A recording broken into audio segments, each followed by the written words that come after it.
The Lutheran Foundation does fantastic work in Northeast Indiana, so to be able to be a member that can make those decisions was very humbling. There was a tremendous amount of staff support. They do a great job of educating the board so that you can make wise decisions about how to use the money that God's entrusted to us. There's a lot of organizations that are just doing fantastic work, and to be able to see those grants come through and have a little bit better understanding of what all the organizations do, that was kind of surprising to me. One of the things I remember Nan saying when we were doing some strategic planning is, I'm proud of what we do, but I don't feel like we need to wave a flag every time and say, hey, look at us. And I think I kind of think of that a lot of times when we make some grants that maybe fly under the radar and people don't realize they're being made.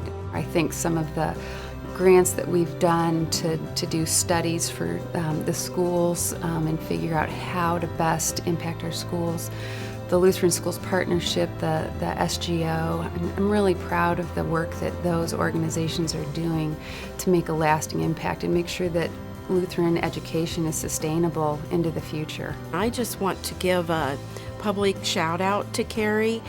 She was one of the original people that thought about starting the Lutheran SGO, and she was very instrumental in getting it up and running. It's been a huge benefit to our schools and frankly to the donors, so it's just been a good thing for Lutheran education and those who support Lutheran education.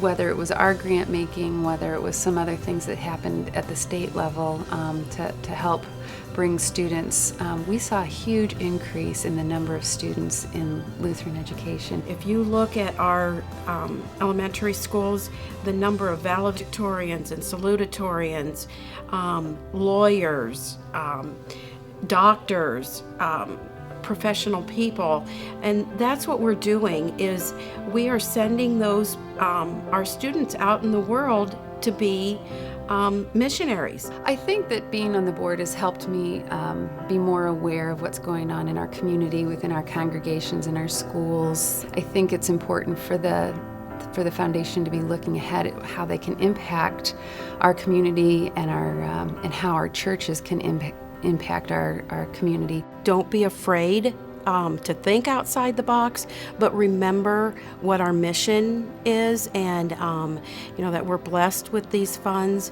and to just continue to try to help spread the gospel and use those funds to the best of our ability.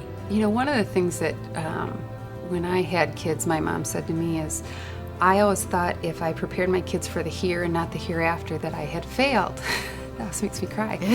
And I think about that with our grant making. If what we're doing helps people for the here and not the hereafter, then the Lutheran Foundation has failed. And so that's kind of the perspective I bring when I look at a grant, and I think, okay, this is great. We can help somebody here and now, and we should, as Christians, help people for here and now. But if we're not taking that message in our grant making of Christ's love and salvation, then the Lutheran Foundation really falls down. And I think that's why this is such a special foundation.